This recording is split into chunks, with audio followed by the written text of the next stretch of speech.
Hi hello അസ്സലാമു അലൈക്കും. എല്ലാവർക്കും സുഖമല്ലേ? അങ്ങനെ റമദാനൊക്കെ നമ്മളോട് വിട പറയാനായില്ലേ? തുടങ്ങുന്നതിൻ്റെ മുന്നേ ഒരു ടെൻഷനാണ് റമദാൻ തുടങ്ങുമ്പോൾ. പക്ഷേ തുടങ്ങിക്കഴിഞ്ഞാൽ ഇതാന്ന് പറഞ്ഞ് ഓടിപ്പോവും.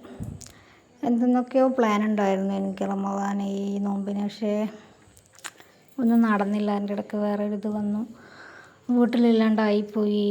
ഇപ്പോൾ ഇത് 2 ദിവസത്തെ കേട്ടോ, 2 ദിവസത്തെ നോമ്പ് തുറ വിഭവങ്ങളാണ്.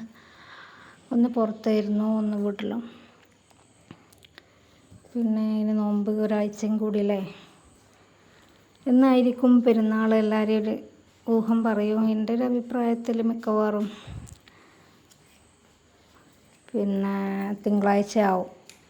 31 അല്ലേ തിങ്കളാഴ്ച ആവും എന്നാണ്. പിന്നെ ചിലർക്കൊക്കെ തിങ്കളാഴ്ച 30 നോമ്പ് കംപ്ലീറ്റ് ആയി പെരുന്നാൾ ഉറപ്പിക്കും. ചിലർ 29 കിട്ടുള്ളൂ. എനിക്കൊക്കെ 29 കിട്ടുള്ളൂ. കിട്ടുകയാണെങ്കിൽ തിങ്കളാഴ്ച ആവുകയാണെങ്കിൽ കേട്ടോ. അങ്ങനെ അതാ ഈ റമദാനും നമ്മളോട് പെട്ടെന്ന് വിട പറയുകയാണ്.